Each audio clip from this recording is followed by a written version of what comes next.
Good evening and welcome to Out Boulder County's community conversation on the proposed social studies standards in front of the Colorado State Board of Education.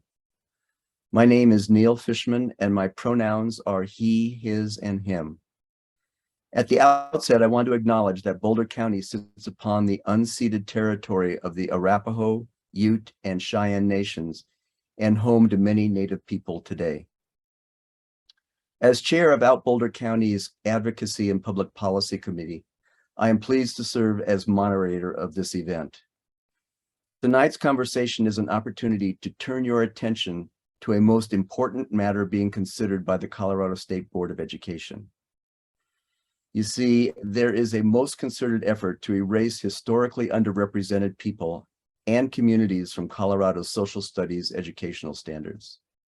The current draft revisions in front of the Board of Education effectively negate the language and spirit of the legislation behind this entire effort.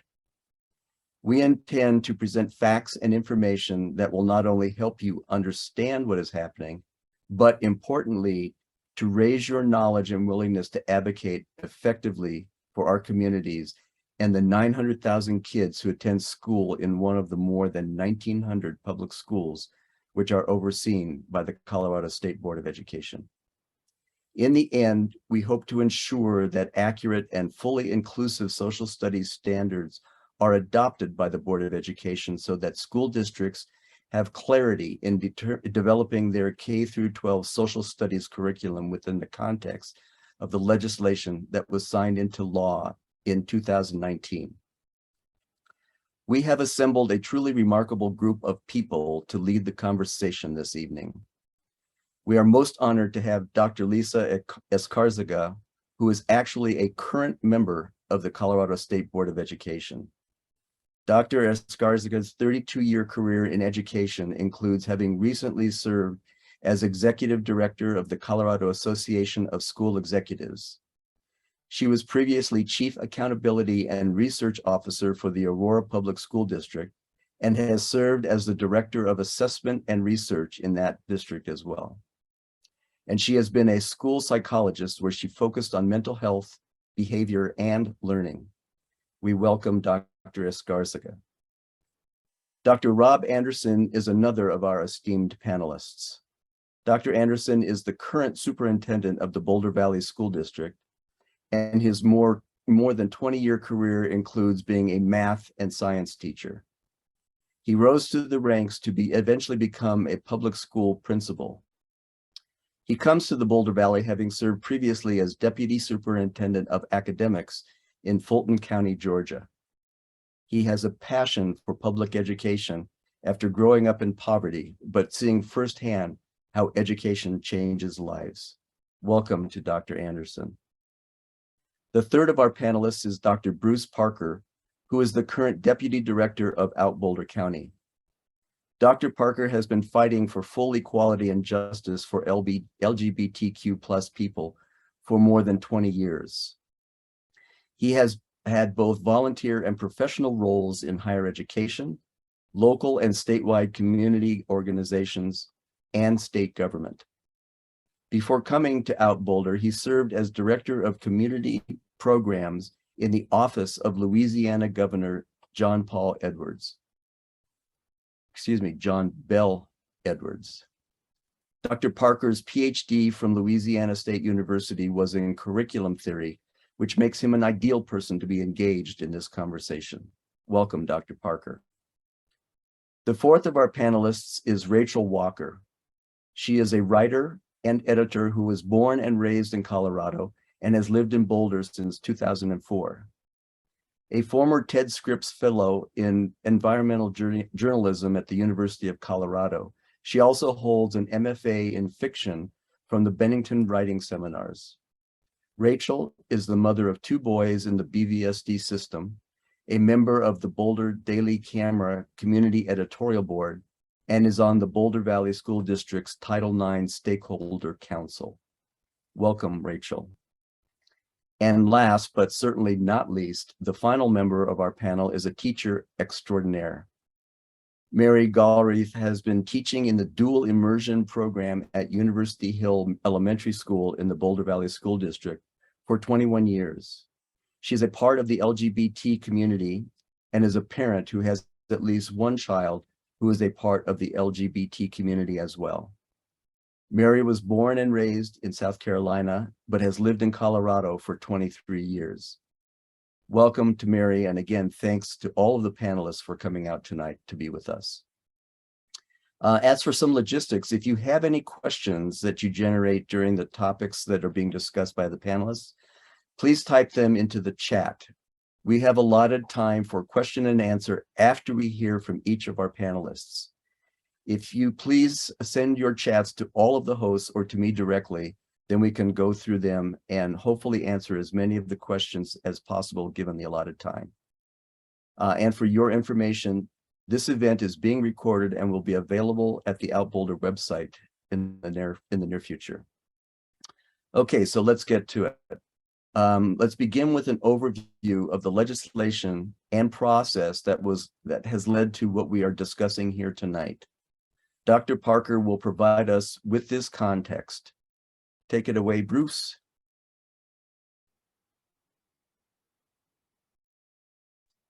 Always got to remember to unmute.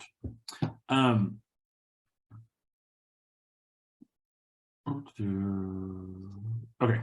Thank you, everybody. Sorry, Zoom still confuses me this far into the pandemic. I have a slide to kind of help cover what has happened. So Charlie, if you're ready, we can go ahead and throw that up.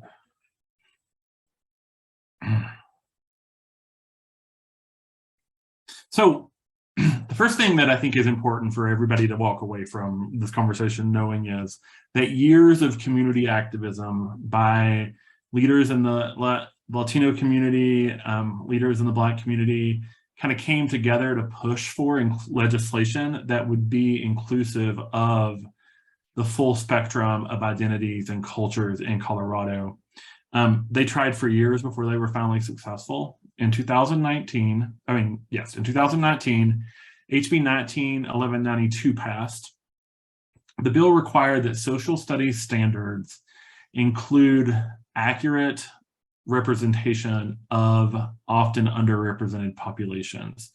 So that looks primarily like people of color, LGBTQ people, people of sort of underrepresented religious beliefs, and then there has been some effort going on to also include people with disabilities and other groups that are also not always included. So this bill came forward and it passed, and it was signed by Governor Polis. And the next step from that was to form a commission that would have experts in education and experts from the communities that were to be represented and included in the social studies standards. Commission came together, did a lot of good work, and proposed standards that included many references to underrepresented groups. And what is important, I think, to just pause for a second and say is, if you're teaching history and you're not talking about what Black and brown people have contributed, or what LGBTQ people have contributed, or even what women have contributed to history, you're just not teaching it correctly, and you're miseducating students. And so part of this bill, it's about inclusion, and part of it's just about accuracy. So they put together a set of standards that I would not say are perfect, but I would say were really solid and gave students a complete picture of history and civics were the two primary areas impacted by the bill, and made sure that teachers had the tools in the standards they proposed to teach those standards effectively, inclusively, and to see creative ways to make sure that the students in classes can see themselves in our history and in our civic life. Those recommendations were shared with the public for comment. An overwhelming amount of comments came in from a very small group of people that criticized the inclusion, primarily of LGBT people. And as that attack kind of got going, it picked up some steam about attacking the inclusion of Black and brown folks as well. sort of in what is my understanding is their regular practice, then the Colorado State Board of Education Social Studies Standards Committee reviewed the proposals from the commission. And their proposal, in their review, they struck through it's like red, and so like the community will call it the red line committee. They sort of struck through a lot of the inclusive spaces, some in ways that made absolutely no sense, some in ways that felt like they were working very hard to avoid addressing the groups and the issues that sort of were surfaced by the examples. And then I sort of believe in giving credit where credit's due. They made a couple of additions in the high school section that actually included LGBT and people of color in meaningful ways, which made it even more confusing why they had struck that out of high school, junior high, and elementary school grade levels.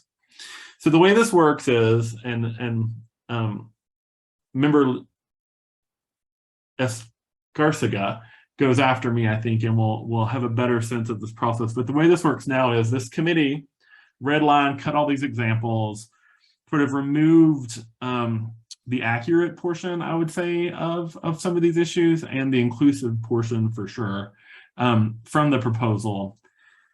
The members of the Board of Education have to vote on the proposal as it comes to them from the committee, unless they make amendments to change it. So the starting document is what comes from that committee.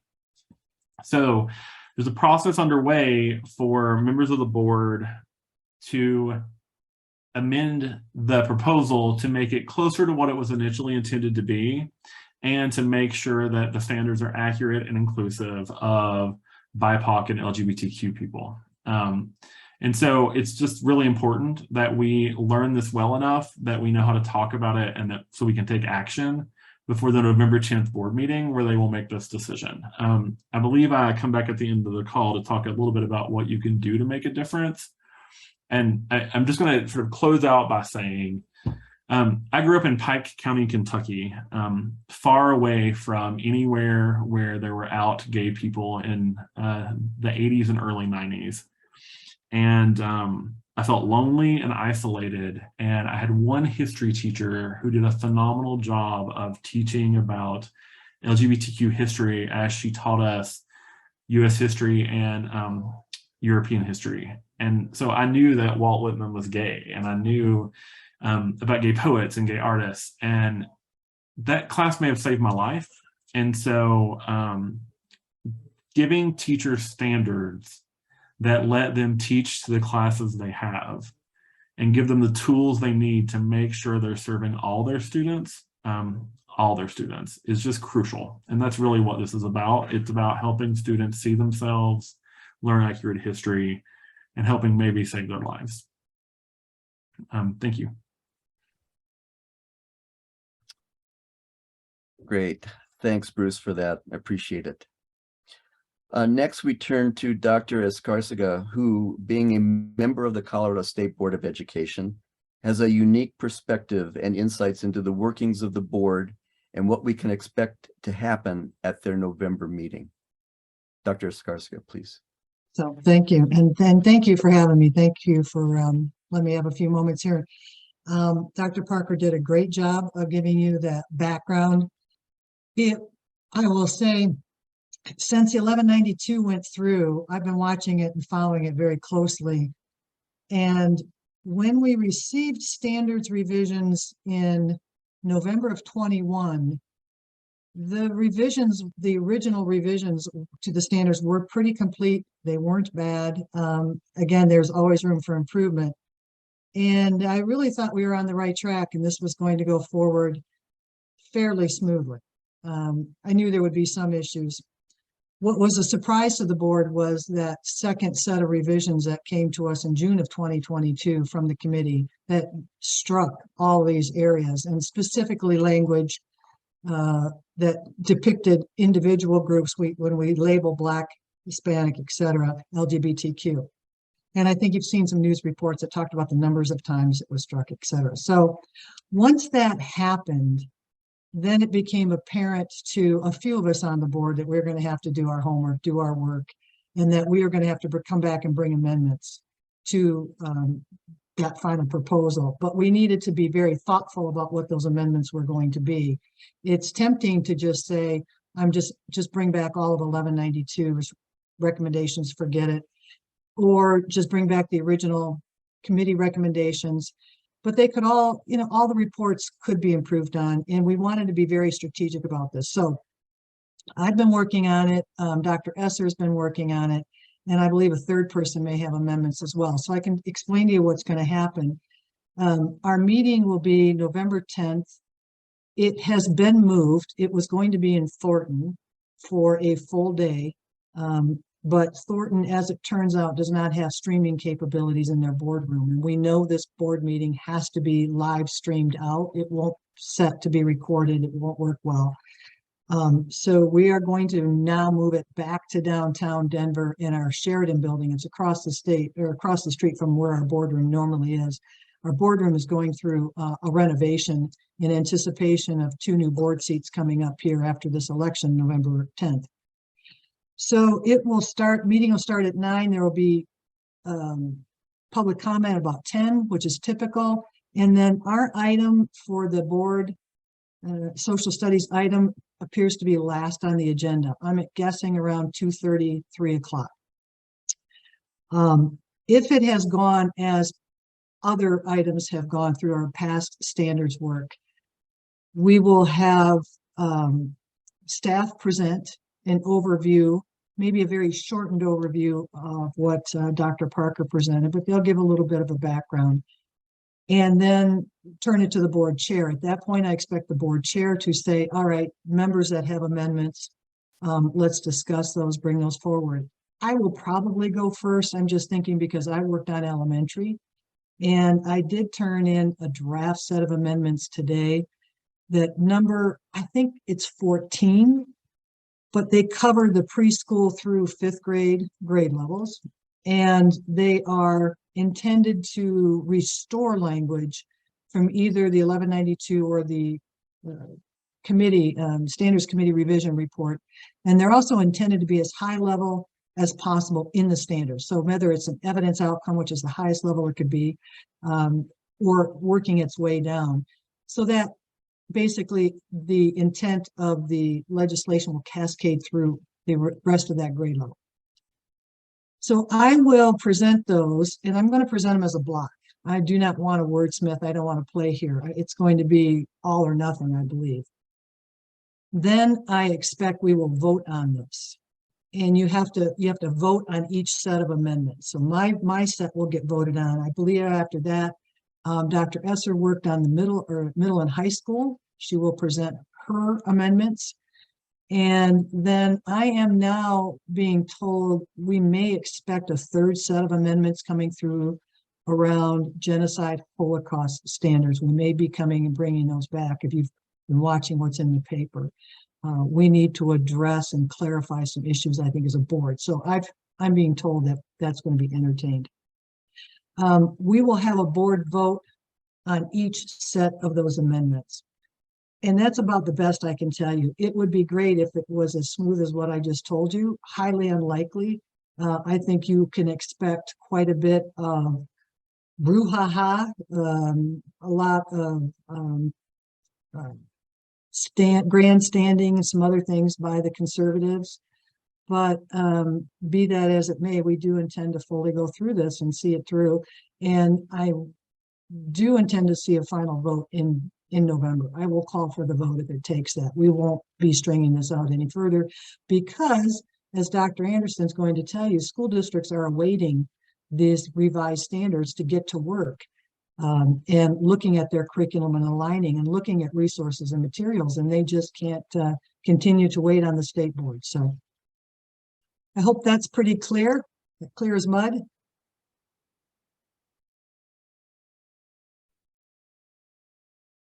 Thank you, Dr. Escarcega. I do have a question I want to interject at this point, actually. Why are the, whoever is bringing forward the Genocide and Holocaust Amendment at this point? I thought that had been resolved last year. If you'd read the paper in the last 2 days. Apparently one of our board members, and I can say Steve Durham, Member Durham, made a statement that the board said that the Nazis were a socialist party and something else. And it technically what he said is not correct. So we've tried to do I believe we're going to have a statement from the board chair saying the board did not say that. And what he is saying is in the standards is actually not there.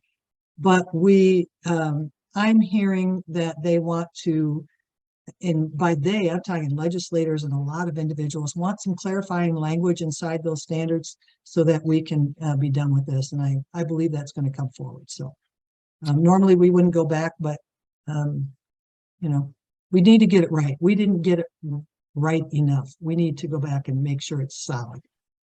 Okay, thank you very much. Next, we turn to Dr. Anderson with the Boulder Valley School District. Dr. Anderson is well suited to provide us with the perspective and actions of the Boulder Valley School District. So please, Dr. Anderson. Thank you, Neil, and appreciate the opportunity to be here, everyone. You know, in BVSD, and I know that this community knows this, that we have possibly the strongest non-discrimination policy, not in the state, but in the country. The efforts that we've gone through to create clarity in regards to equity and non-discrimination, I think provide our teachers, provide our community, provide our kids a sense of understanding and safety. And so I'm very troubled by what's happening with these standards. And this is what they look like. And all of the orange sticky notes are places where I feel like there's incredible challenges. So what we've done as a board in light of what's happening currently as a district is our Board of Education passed a resolution 22-27, that clearly articulates for our community, for our educators, for our parents, for our students, what we stand for, that we fully support the inclusion of BIPOC and LGBTQ representation in curriculum and standards. And that is the standard in which we'll move forward with.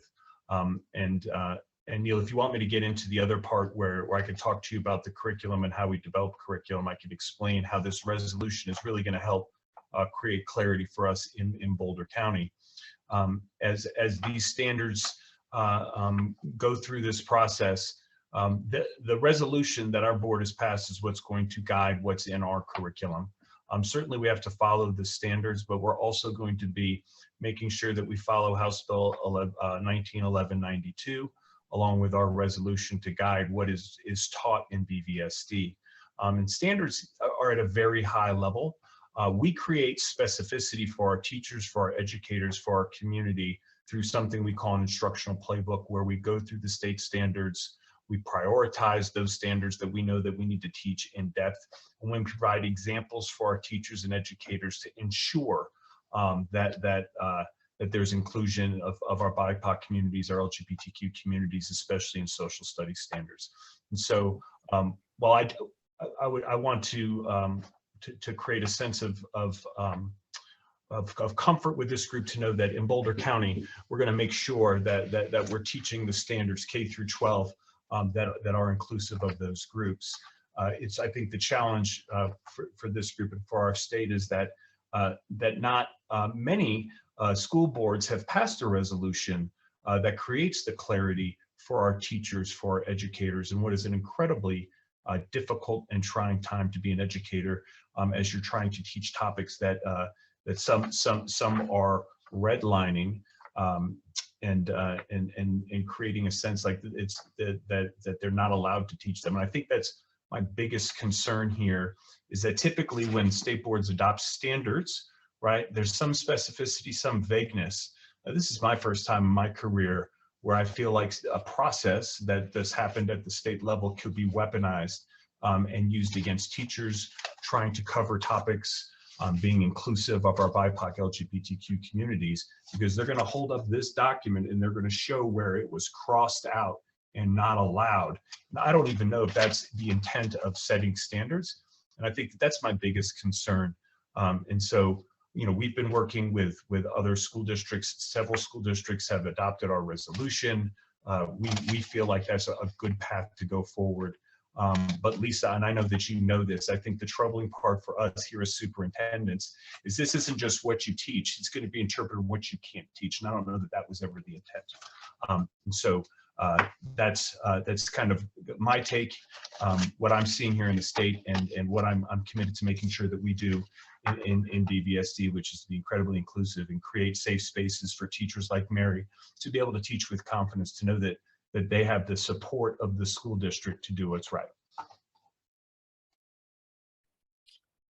Dr. Anderson, if you could just touch a little bit upon, so one of the big criticisms that came forward early on with the recommendations that came forward from the commission was the age appropriateness of anything LGBTQ. And so can you just give us a broad overview of how the curriculum development considers age appropriateness as it goes forward?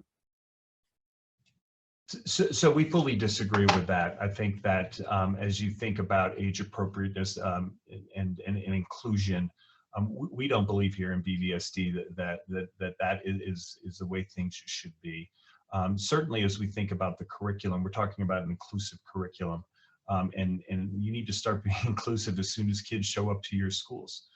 So I can share with you that we don't view it that way. Our Board of Education doesn't view that way, and that's not something that will be limited by. Regardless of these outcomes. And certainly the State Board of Education sets standards, but also we need to be listening to our community, and our board is representing the community here and throughout Boulder County with the resolutions that they've passed. Okay, thank you very much.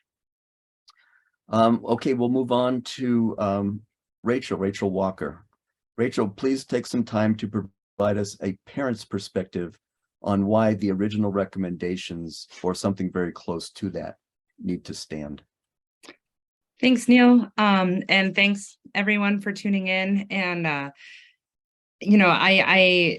happy to go right after what Dr. Anderson said, because as a parent in Boulder, I'm not particularly concerned about how the State Board of Education standards would affect my kids' education, but the reason I am concerned about how it will affect school districts in other parts of the state. And the reason I thought it was relevant to put in my bio that I was born and raised in Colorado is I was born and raised in Colorado Springs. And I have some historical sort of perspective that it informs my perspective as a parent.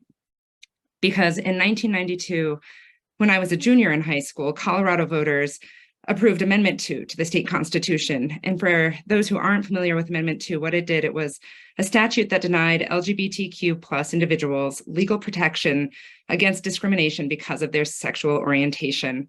And this was a huge battle in Colorado Springs, or it was a huge battle in the state and in Colorado Springs, which is a notoriously conservative place, or certainly was when I was growing up. And at my high school, which was a conservative leaning school, most of the people I knew were in favor of Amendment 2. And within my school, and even among some of my friends, many of whom belong to evangelical churches or Christian youth groups, they sort of turned to their religion to justify this hateful amendment. I mean, I knew it was wrong to codify anti-gay discrimination back then because I had a teacher who had us debate the issue in real time and write about it and talk about it. And it wasn't because I was gay. It wasn't because I had personally experienced any discrimination. I really hadn't. But I just had a teacher who was willing to kind of take a stand and make us think. And that was really impactful. Nonetheless, the amendment passed. And it kind of dovetailed with this galvanized gay rights movement. And in thinking about it and in thinking kind of about this situation, I've gone back to the 90s and really come to the conclusion that it was a time of ignorance around LGBTQ issues for anyone not in that community, including myself. Back then, it was commonplace to shame and judge the queer community. In schools, teachers allowed homophobic slurs to go unchallenged. Queer people could be fired because of a homophobic employer, and that was codified into law with Amendment 2.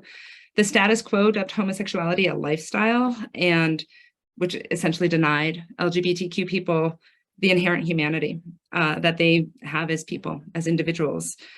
Homophobic slights, small and large, pervaded at every level of society, from local to the national. This was when President Clinton signed into law Don't Ask, Don't Tell, which permitted gay Americans to serve in the military so long as they didn't reveal their sexual orientation. And though it was lauded at the time, in retrospect, I think it's widely accepted that that was another form of erasure and shaming. And there was a massive backlash in Colorado Springs and Colorado to the passage of Amendment 2 that coincided with that galvanized gay rights movement. In 1996, the US Supreme Court declared Amendment 2 unconstitutional, and Colorado repealed the amendment. In 2010, the federal government repealed Don't Ask, Don't Tell. In 2015, a Supreme Court ruling established the federal right to same-sex marriage.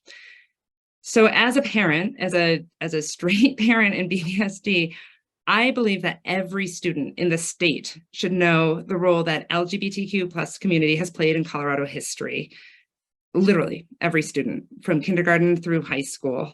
You know, I think that the mythology around Colorado's history, that it was sort of forged by cowboys and miners and farmers, is charming and romantic, but it's not the whole picture. And that's one of the reasons that I've become involved in this issue. I think that to deny public school students, and again, I have the solace of being in Boulder, but I know a lot of people don't. And I think that the ignorance that I experienced firsthand in the 90s is a real threat. I feel like it could really come back if the state's education standards don't underscore the importance of talking about the role of LGBTQ people in our community, in our state, in our state's history, then that ignorance is going to persist. Like, if you can't empathize or understand or have knowledge about something, if you're not exposed to it, if you're not taught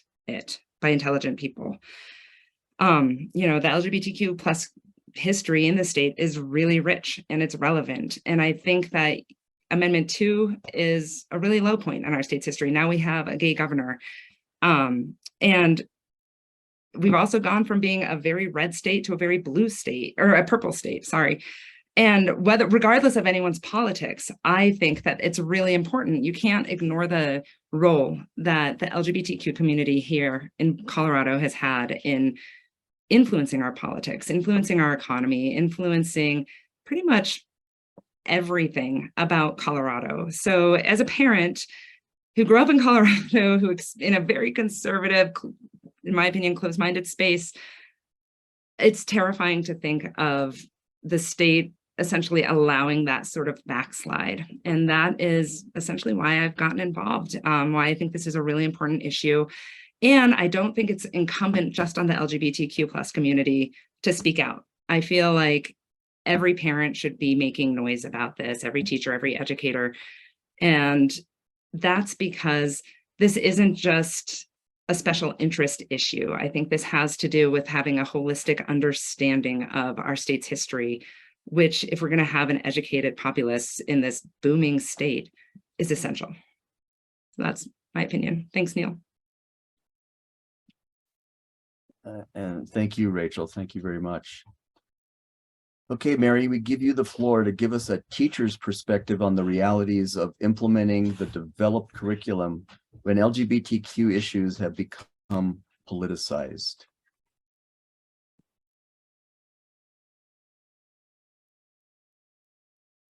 Oh, good. Okay. Sorry, I had some technical difficulties. I apologize. I also still have, I lost connection and had to get back in, so I didn't think I could unmute. But good evening, everybody. I'm here really to represent teachers tonight, and particularly K-2 teachers, having taught first grade. This is my 22nd year teaching first grade. I taught second grade 1 year, but mostly first grade in BVSD.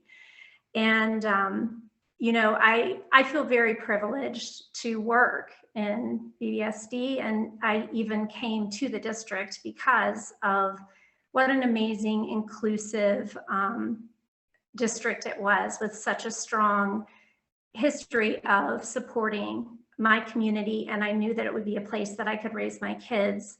And I just want to really add to what everyone has said about how important this is, because you know, even in BVSD, where we are a leader in the country, if you look at our Healthy Kids Colorado survey results, which you can Google online, you'll see there are still mental health disparities between our queer kids, our LGBTQ kids, and our straight kids.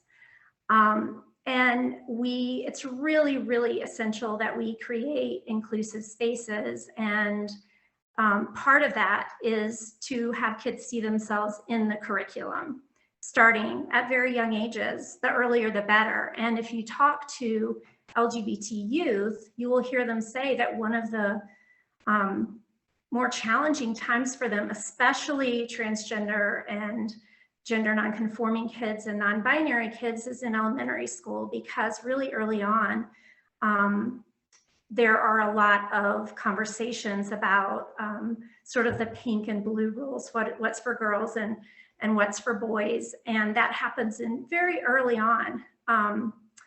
And so for teachers to feel and to know that they have the backing of the district, of their administrators, to have lessons and talk about leaders like our governor, for example, and talk about his family. That's something very age appropriate for young kids. Look, this is a leader in our state.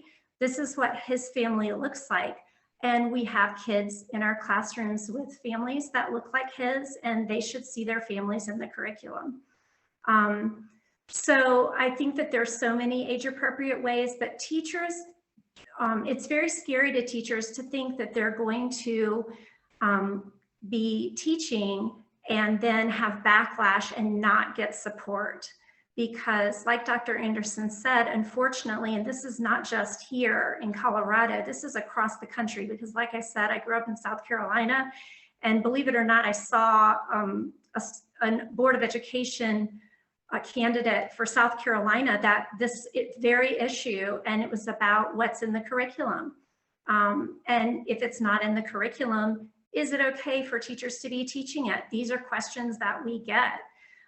Whereas we know what's best practice, and fortunately in BVSD, we're trusted as professionals to make pedagogical decisions, and we're trusted that we know about child development and age appropriateness and early childhood and all those types of things, but that's not the case everywhere, and it is something that is happening across the country. So I'll just say again that I just appreciate the stance that our district is taking, but I really hope that as at the state level, that there will be support for the inclusive standards, so that other teachers in other districts feel like they're supported, because it can be very isolating and hard for teachers. And we're under a lot of pressure. We've been under a lot of pressure for quite a few years now. So thank you so much. And thank you so much, Mary, for coming forward and being one of our panelists tonight. Again, I would remind everybody, if you have a question, please put it in the chat, deliver it to me if possible, and then we will start taking some questions. And actually, I believe, I'm going to guess that this first question I'm going to ask, Mary, is probably more directed to you and maybe to Dr. Anderson. The question is, I live in District 6 in Weld County. I have seen time and time again bans on LGBTQIA+ books. My biggest concern are my teenagers who are hiding. How can I protect my teenagers without being a target myself?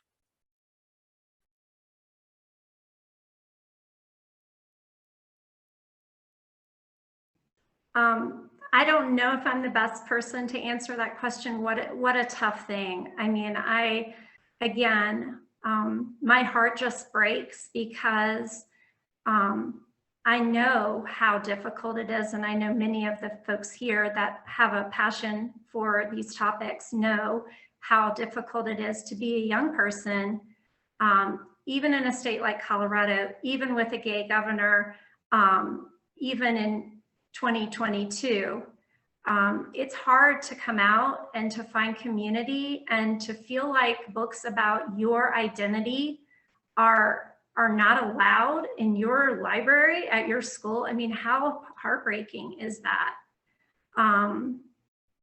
And, you know, as a teacher,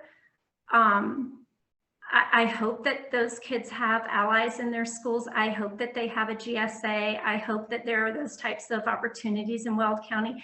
I just don't know. And maybe a parent, I don't know if Rachel or if there's a parent that could answer that question better, but I'm so, again, books, I'm a bookworm. Books are so important for us to have access to learning about ourselves.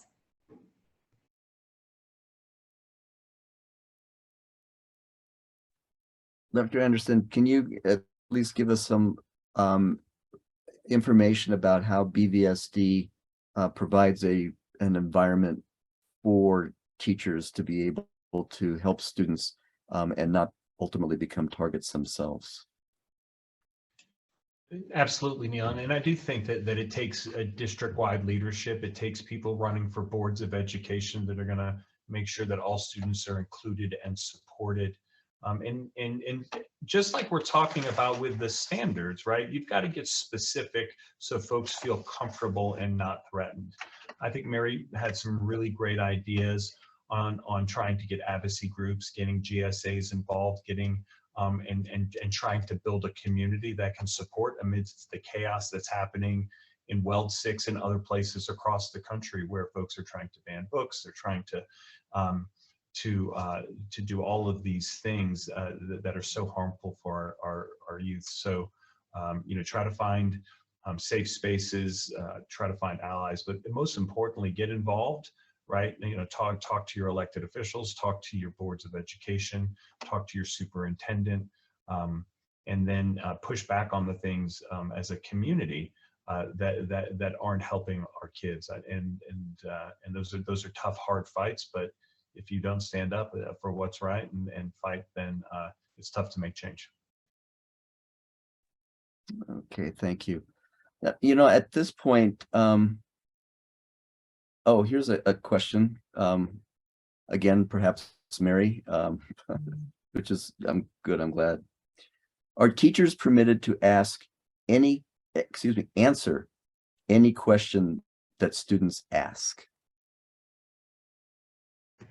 So when students ask me a question that's not appropriate for me, in my opinion, to answer,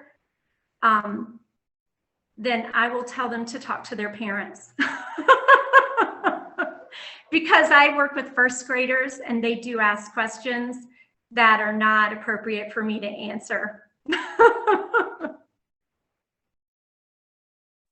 Great. And I do want to pick up Marty Moore, who's executive director of Out Boulder County, has put a comment in the chat. And basically it says Out Boulder County is a resource to everybody, not just in Boulder County, by the way. Their boundaries have extended beyond the counties, but they provide support to youth who don't have support in their part of Colorado. And I would add their state in the union either sometimes. And she's got some details in there. They have a virtual group meeting.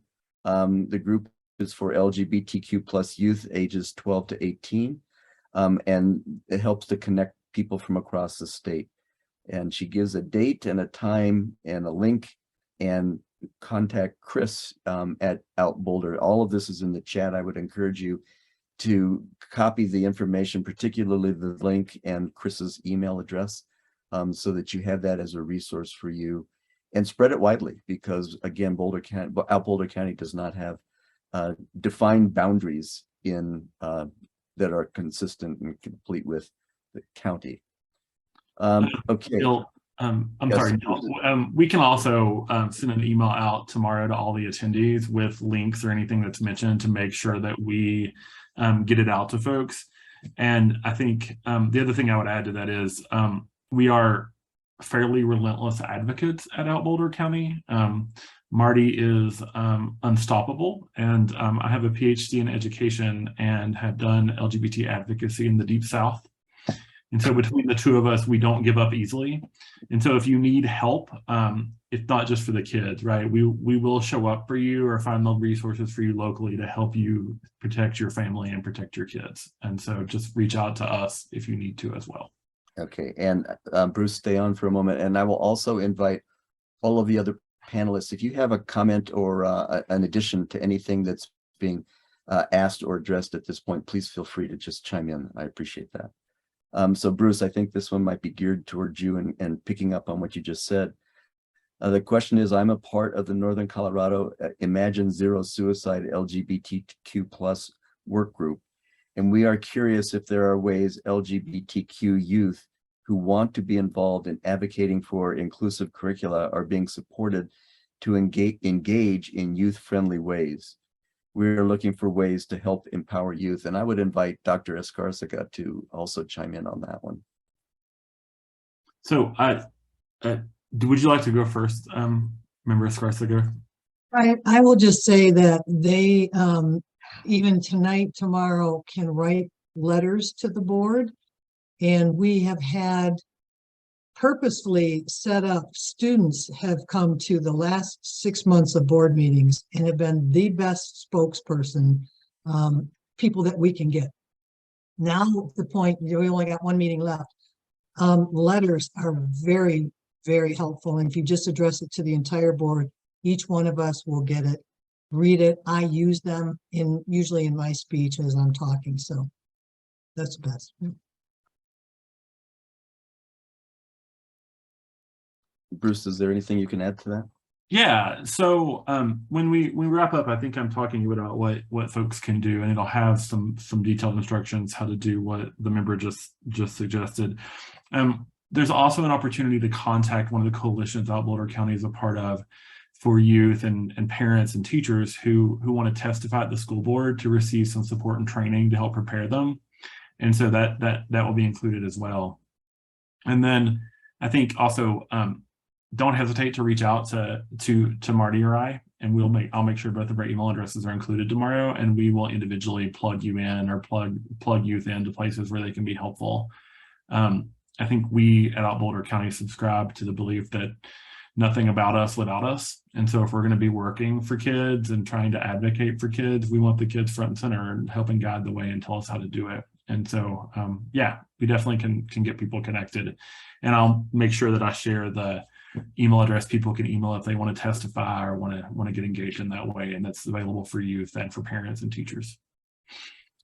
Yeah, and everybody stay tuned, because after the Q&A, we'll have a little section on what you can do, any one of us.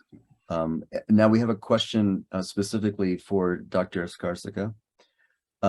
What is the most persuasive argument to the Board of Education about the amendments?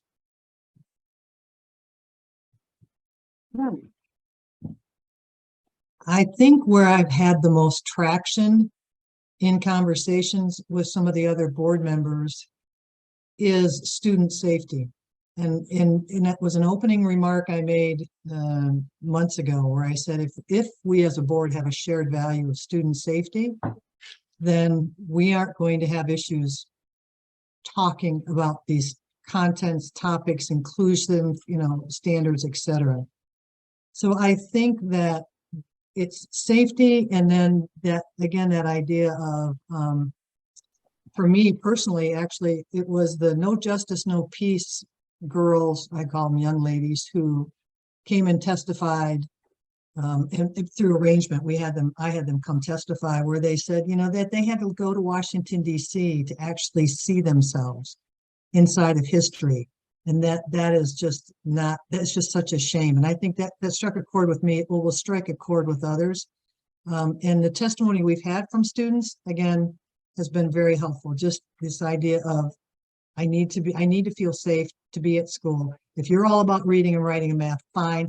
I can't be there and I can't do my best if I don't feel safe at school. That's just number one. And it's just, you know, they have a right to see themselves in the curriculum, right? But anyway, those I think are the most persuasive arguments that have caught the rest, at least of the Democrat board. Just so everybody's clear, the state board is partisan. So, and we are a four-member Democrat, 3-member Republican board. And I'm not expecting my Republican members to vote for any of this in our meeting. And we don't need that. That's fine. Isn't the safety part of the mission, the stated mission of the children's safety, is that part of the mission of the Board of Education? It is, and I'm glad you mentioned that because I'm taking notes about what I'm going to be talking about in my opening statement. The other thing that really caught my eye was on our standards document, right on top, big bold, it says all standards, all students, right? So our mission is one of inclusion, and the other side is just about exclusion. So that's the other part of the argument.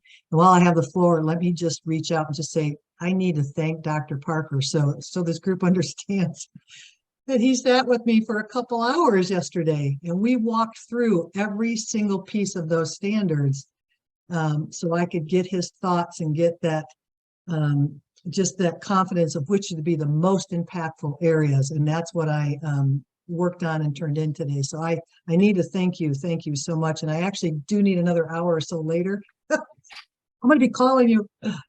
So anytime, ma'am. It was an honor. I actually had a very good time. I'm gonna insert myself and just say two things. Out Boulder County is a 501c3, and so we are nonpartisan. So I can't tell you to vote for any candidate or political party, but what I can say is you should vote for people like Member Escarcega, who care about you and care about people like you and who will do what they can to help move you forward. And so what I can do is say, if you don't know who those candidates are, reach out to us and we can help you find resources. The election's coming up, and like this is it, right? Like this is an example of how local and ballot races we don't think about really matter and impact or change people's lives in huge ways. And so it's not enough for you to go vote. You got to take everybody you know, you got to call people, you need to text and remind people. It's a scary time to be different right now. And like we all need all the help we can get. And so we should do everything we can to elect pro-equality candidates. And just to echo the safety comment, this is not an opinion. It's just fact that inclusive curriculum decreases bullying. And so if students at a young age start learning about difference and how to relate to people different than them, it has a dramatic impact on bullying and sort of violent interactions in classrooms around different, and that sort of lasts all the way up through the end of school. It's just proven by research. And so this is a safety issue. And it really does matter to people. There's another couple of questions here that I want to get to, but I also want to pick up a little bit on what Dr. Escarcega mentioned earlier about the Board of Education's meeting room is under renovation because it's going to change. And the reason it's going to change is twofold. First is that Colorado has become a state that got a new congressional seat as a function of the last census. And so we have a new congressional district, Congressional District 8, and there will be a representative to the State Board of Education ultimately from Congressional District 8. So that's one new seat right there. But because 8 is an even number and there's no way to break a tie with an even number, there will be an at-large seat added to the State Board of Education as well. And that person, the person who wins that election, will be the at-large. Anybody across the state who is registered to vote will have the opportunity to vote for the at-large candidate who will ultimately fill that seat on the State Board of Education. You have to live in the new Congressional District 8 to vote for that candidate as well. But anyway, so it's going to expand from 7 to 9. Starting January 1. And so that's the reason for the renovations. I suspect that's the reason why they want to get the standards completed now, is before this, so that it doesn't have to carry over to a new board, but I'm not sure that that's necessarily the case. That's a piece of it, but it really has to do with the school districts need to get on with it, right? Denver Public Schools is a big district that I represent. They frankly have said, we're ready to rock and we're ready to go, but we need to see those final standards. And that's a piece of it, right? And we just can't extend it out. And I will take a moment of personal privilege to say the person who's running for state at large that I'm representing is named Kathy Plomer. If you see on your ballot, she is very aligned with my beliefs and my background. She has a background in public health. She worked at Tri-County Health for most of her career.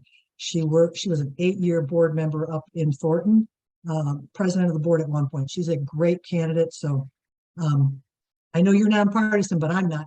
So thank you for that. Okay. And another question, apparently there's a speakers list that has been started by a woman from the Colorado Education Association. I assume that's CEA. Are we, Boulder County, or anybody else coordinating with that? Does anybody know the answer to that? In terms of speaking, for public speaking, aren't you supposed to be present at the beginning of the, just before the meeting starts to sign up? Isn't that the protocol? That is correct. And you must be there in person. The meeting is set right now to start at 9. So I would be there by maybe 20 after 8. They'll probably lay the sheets out at 8:30, and you will want to sign up for those right away. We are going to have a second public comment at the period at the end of the meeting. I'm not sure how impactful that will be because I'm hoping that our vote is done before then. Right. Okay, another question here is, will all attendees receive these resources? Resources, I think, referring to what Dr. Parker was speaking to earlier, and the video recording of this session. I will answer the question about the video recording. Boulder County will be posting the link for the video of this meeting. But beyond that, Bruce, do you want to speak to the issue of the resources? Yes, at some point tomorrow, if you RSVP'd to get the link, I believe that we have your email address and we should be able to send you the resources. If I'm wrong, Charlie, why don't you jump in now and correct me so that I don't give people false information. And so for folks who don't know, Charlie is the communications coordinator at Boulder County and does a wonderful job of keeping all of our lives running. And sometimes we make promises that we can't deliver on.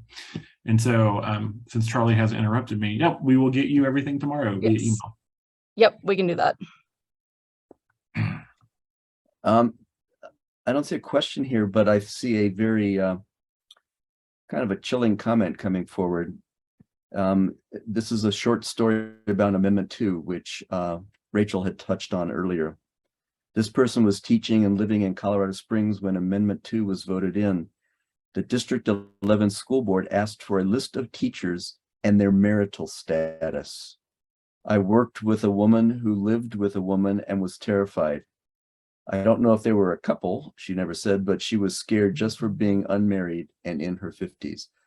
So that's a different take on a very ugly kind of a situation. But that's not too long ago, actually. And we hope not to go back to those kinds of times, certainly not with our social studies standards for sure.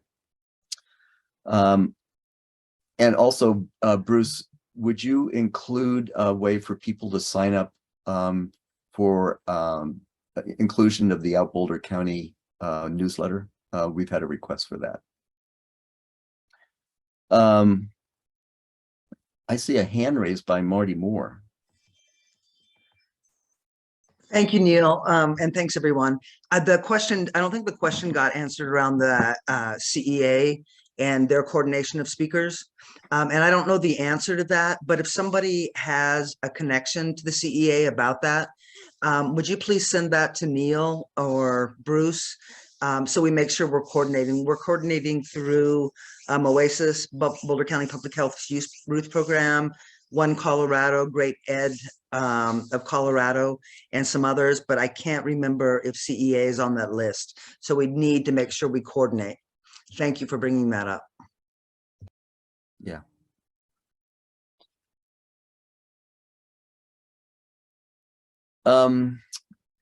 Any other questions? Yeah, actually, it's a limitation that's just come up. In spite of getting there at 8:20 or even 8:15 or 10 minutes after 8, it turns out that, as I understand, and Dr. Escarcega, please correct me if I'm wrong, but the public hearing component that is early on in the meeting has a limit of 10 speakers. Is that correct? It has a limit of 30 minutes. So, and each speaker is given 3, so it's generally 10 people, but you can combine. Sometimes if you go shorter, we'll have more speakers, but that's the general, has been the general rule. Okay, all right. So there's not a lot of time for public comment early on, Yes. which is, if you want to speak, I think it would be great, but I think taking Dr. Escarcega's suggestion and sending a note to the board about your feelings, and unless there are more questions, we can run into the next component of this, which is what you can do, you as an individual can do between now and November 10th. And I would suggest that you probably do it sooner, because I think as we get closer and closer to November 8th, you might get bowled over with a lot of other things. So the sooner the better. Bruce, do you want to address that? Absolutely. Charlie, throw up a slide when you're ready.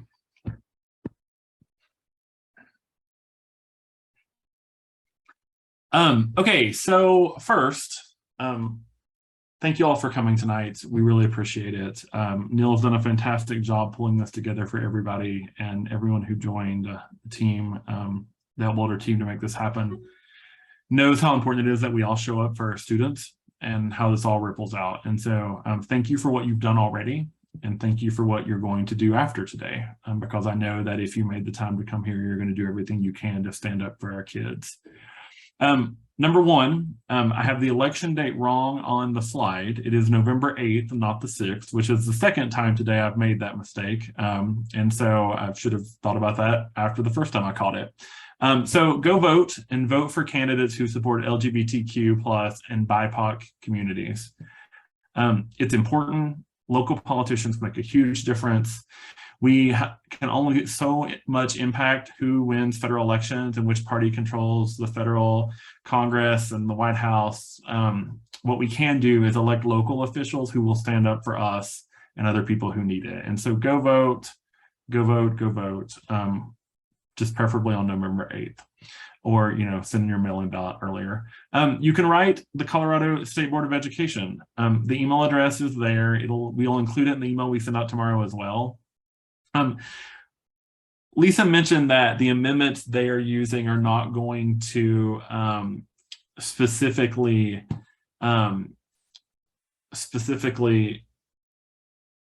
reinstate all of the cuts that were proposed by the committee.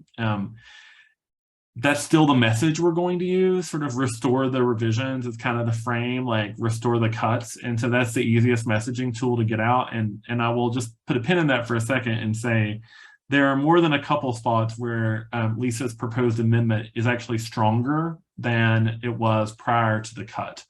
And so if this goes well, we will end up with a stronger outcome for our kids than we had before, and a more well-structured and well-thought-out outcome. And so I'm super excited. I hope that us sort of expressing our support for restoring the cuts will lead to them adopting these 2 amendments that will really make a difference in terms of what is able to be taught across Colorado. Attend the meeting, November 10th, 2022, State Board of Education meeting in Thornton. There's the address. We'll include that tomorrow as well. Hey, Bruce, That's the wrong address. yeah, Oh. at least let us know it's different. It's Yeah, different. in the correspondence coming out after this meeting, we'll put the correct address in there. They've changed the location. Yes. So, okay, we will get you correct information on that. And then finally, if you're willing to provide testimony, there's a meeting on at the meeting on November 10th. You can email restoretherevisions@gmail.com. They're hosting an event on November 7th, 2022 in Longmont. And Marty, I have an answer to the question that you asked. The event that they're hosting is co-hosted by the Colorado Education Association, Great Education Colorado, the St. Vrain Valley Safe Schools Coalition, and One Colorado. And so we will include information about that event in the correspondence tomorrow as well. So let me do it again. Vote for candidates who support LGBTQ people and BIPOC communities. If you don't know who those folks are, ask us. Neil is not a paid employee of Out Boulder County, so if you reach out to Neil, he'll certainly tell you who he thinks you should vote for. You can write to the Colorado State Board of Education. There's the address. It matters. Don't just write yourself. Have your friends and family write. Numbers matter in these things, and if we know anything, it's hateful. People will show up and they will send letters. And so we have to be able to do the same thing for our kids. Attend the November 10th, 2022 State Board of Education meeting. We will send you the address tomorrow and make sure we have all the information correct about it. If you're willing to provide testimony at the State Board of Education meeting, email restoretherevisions@gmail.com. And if consider attending the event in Longmont if you're in the area on November 7th. Thank you all very much. And if there's any questions about any of these actions, feel free to ask at this point.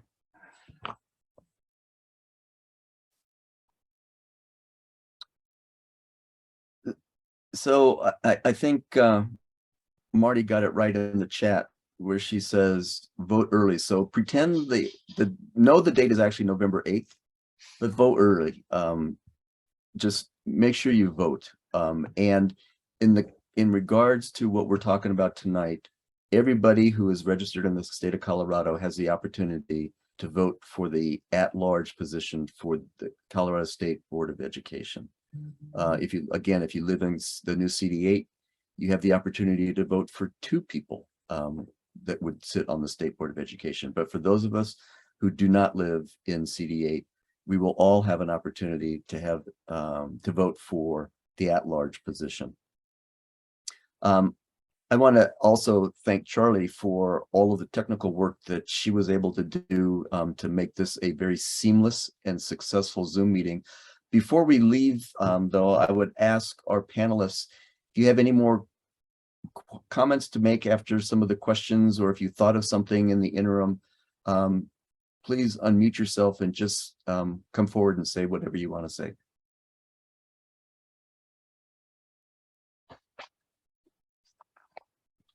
So the groundswell is not quite a groundswell, so I will deem that this has been a success. I thank you all for attending tonight and look forward to getting the communication from Out Boulder County tomorrow regarding all the details that we discussed here. And again, the video of this particular conversation will be available on the Out Boulder website very shortly. It's www.outboulder.org. So that's pretty easy. And